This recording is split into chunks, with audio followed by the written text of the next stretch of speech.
Welcome back to Oddworld New and Tasty. In the last part, we saved all the mudokons here in Zulog 4, and we're basically on the verge of reaching the final area. But first and foremost, there's one thing we need to do before we enter Mollux's boardroom. We gotta shut down most of the power here at RuptureFarms. Now, you may remember from the original game, they played this off as if, oh, you can only activate the switch with one of those, Mudokon hand switches. Fortunately, this time around in the remake, they fixed that and made it into just a lever. Because you see, that makes more sense. In the final hour. Yeah, that would be it's the final countdown!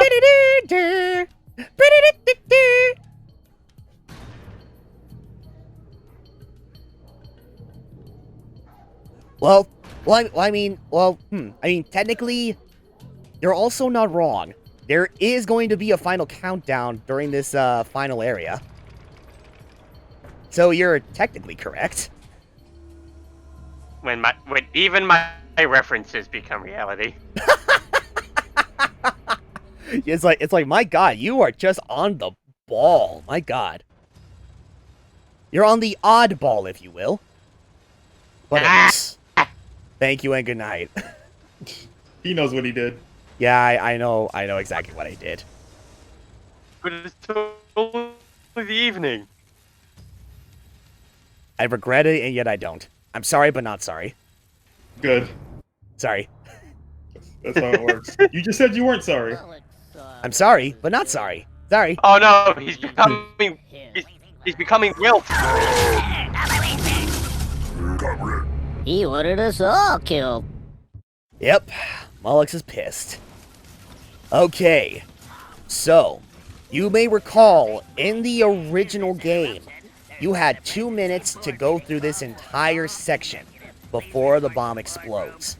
However, with the remake, keep in mind, we're playing this on normal difficulty, not on hard difficulty. You know, the mode that was made specifically for veterans of the original game. Now, if you play this on hard difficulty, then the timer would be reduced to 2 minutes. But, seeing as how I'm playing this on normal mode, the game gives you 30 additional seconds. Which is why you may notice, unlike in the original game where I'm like, oh my God, okay, you gotta go to the left, and you gotta go to the right, and you gotta go down. Oh my God, we have like this much time left. We gotta activate this, and we gotta disinfect that. You know, stuff like that. This is why this time around I'm more chill this time around. Because with normal difficulty, yeah, with normal difficulty, they give you more than enough time to go through this, so it's a walk in the park. See, like 1 minute like pretty much like a bit over a minute later already, we pretty much got through like all the obstacles or whatever, and on top of that, we just saved all the mudokons in the boardroom, which leaves us at 299 mudokons. And now to celebrate, let's raise some hell with more Shrikal madness. And I love how they handled this section in the remake.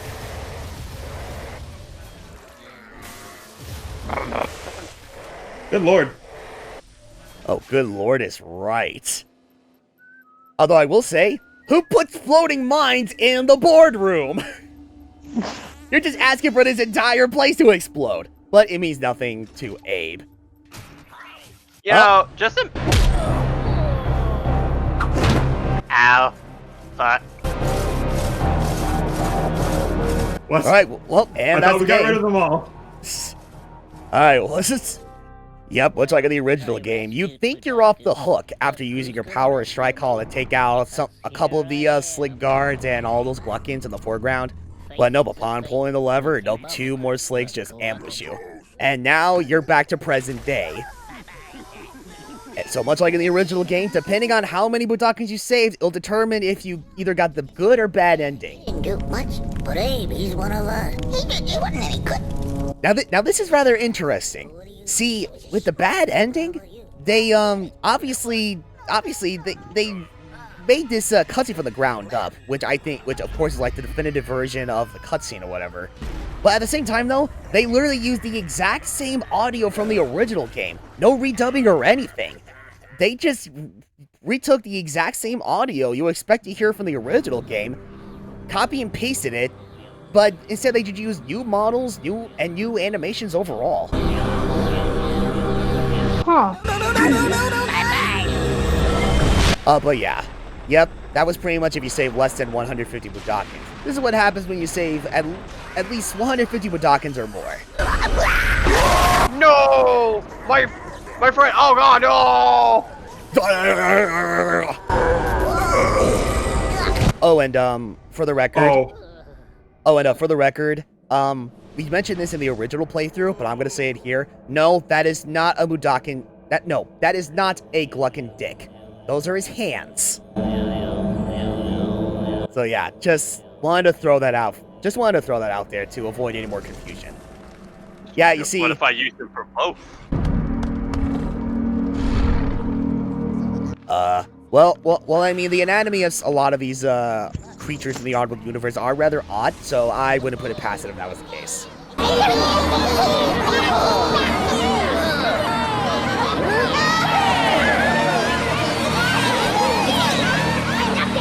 Huzzah! Our Lord and Savior!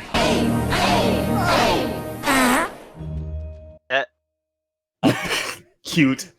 Just like in the original. Oh my goodness. But hey, you know, I'm pretty sure that's just the equivalent to the ending of Lion King when Simba became king. He just lets out a mighty roar.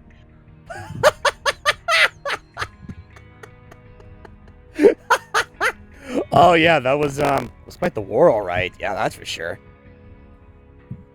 But with that does it for the that pretty much do it for the main game of Oddworld New and Tasty. And for those who don't know, if you can vaguely hear it in the background, this is the first ever instance where we have like an actual song like in a mainline Oddworld game. The other times it was just like, okay, it was just the more recognizable music, but this is the first time we've ever got like an actual theme with any mainline Oddworld game. So yeah, so yes, Born to Love You, it's a very underrated song. Like, I'm not gonna lie, there are occasions where I actually listen to this song like on my way to and from work. Oh. Now, the name of the singer in question, oh man, her name is eluding me right now.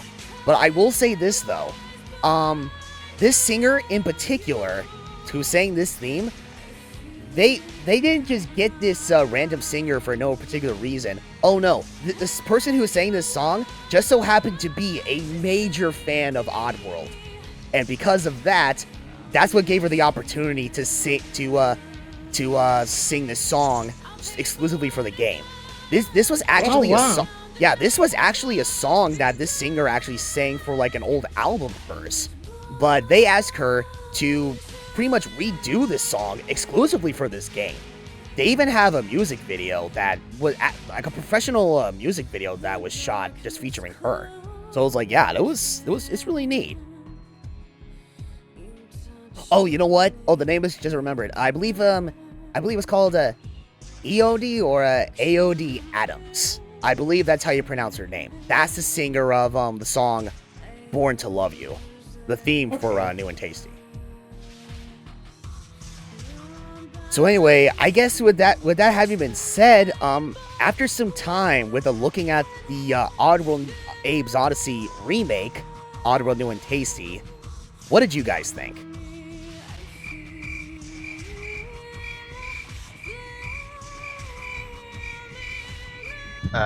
One at a time.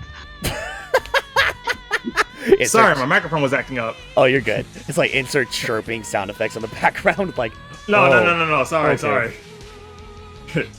No, but I mean, considering what I remember from the first time that we played this, or we played this on the channel, like I think the remake did it justice because it's just as funny as I remember. It's just as charming in certain areas as I remember. And the new stuff that they added in terms of, even if it was just like small, like little extra content, the new stuff that they added did make the game stand out a bit more too. Right. So I was like, Brian, what did you think about New and Tasty overall? It definitely looked like a step up from how the original was. Like, not just in looks, but a lot of the new stuff that they added to further flesh out the game as well. Like, Right. it definitely felt like it's like, okay, so we've established a lot of things like just in the first game, and now that we're gonna remake this, let's see if we can add a couple of more things in here just to see like what we can add in here. And the best part about it too is that it doesn't just feel like pointless exposition dumps. Like, it just feels like they're allowing you to see more of the world and just let you take everything in more with the new higher detailed models and environments and everything. Oh yes. Oh, I'm sorry. Oh, by the by, it was Elodie Adams or Elodie Adams. Yeah, sorry, I completely forgot there was an L in her name. Okay, sorry about that. Anyways. Yeah, it's like I can only imagine like when they do like remake Exodus, they're probably going to give it not just the exact same detail, but probably go even further, especially considering again they're going to be telling the story how it was originally meant to be. Oh yeah, oh no, just for what Oddworld Inhabitants has been showing us so far over these past few years, they are already going well above and beyond what they initially did for Oddworld New and Tasty. It's like, the game hasn't even been released yet, and it's already looking like the best Oddworld game to ever come out. It looks that good. And yeah, it's like, oh yeah, they will definitely, they're definitely gonna do, like, what they intended to do with, how they intended to do with Oddworld Abe's Exodus, and tell the story how it was meant to be told. Because, to this day, people, unfortunately, mistaken Oddworld Soulstorm for just an Exodus remake. But it's like, oh no. It's not so much a remake, it's a reimagining. Because what I established before, Oddworld Soulstorm is a new Oddworld game that, yes, it is based off of Exodus, but Oddworld Soulstorm is essentially going to tell the story of Exodus how it was meant to be told all those years ago. Without, all the rush and 9-month development time that Oddworld Inhabitants had to complete the game initially back then. Right. But yeah, it's like, Danny, like, what did you think of New and Tasty overall?